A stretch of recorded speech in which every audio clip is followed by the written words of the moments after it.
ఒబ్బో నాయనో మాజీ మంత్రి తలసాని శ్రీనివాస్ యాదవ్ ఒక మాట అన్నాడులా గా మాట వినగానే నా గుండెల్లో అయితే గుబులు పుట్టింది. మా కేసీఆర్ గురించి మాట్లాడితే అస్సలు ఊరుకునేది లేదని గట్టిగా మాట్లాడిండు అంబర్పేటలో మొన్న. అయితే ఆయన ఏమంటుండంటే వ్యవసాయ క్షేత్రంలో ఆయనను మించినోళ్ళు లేరు, ఆయన విశ్రాంతి తీసుకుంటున్న పెద్ద పుల్ లాంటి వారని చెప్పుకొచ్చిండు. పులి సైలెంట్గానే ఉంటుంది కదా, మరి రంగంలోకి దిగితే ఓ రేంజ్లో ఉంటుంది అని డైలాగులు మస్తుగా వేసిండు మాజీ మంత్రి తలసాని శ్రీనివాసు. నిజంగా అది ఎంతవరకు వాస్తవమో ఏం కథనో కానీ గప్పట్లో కేసీఆర్ హవా బాగానే ఉండే, ఇప్పుడు జర సప్పబడ్డది. కానీ మరి ఇప్పుడు మళ్ళీ కేసీఆర్ వస్తాడా రాడా అని చాలా ఆలోచనలు అయితే ఉన్నాయి. ఖచ్చితంగా వస్తాం, బరాబర్ వస్తామని మాట్లాడిండు తలసాని శ్రీనివాస్ యాదవ్.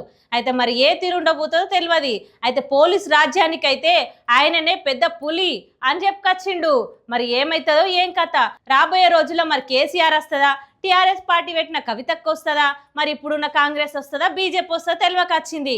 మరి ఎన్ని పార్టీలు వచ్చినా ప్రజల సేవ చేయాల్సిందే కదా. ఏముంది, జనాలకైతే ఒకటే ఎరక ఓటేసుడు. ఎవరికేస్తారో ఏం కథనో తెలియదు. కానీ ఎన్ని పెద్ద పుల్లు వచ్చినా సారు ఓటు ముందైతే అంతా జాంతన్నాయి.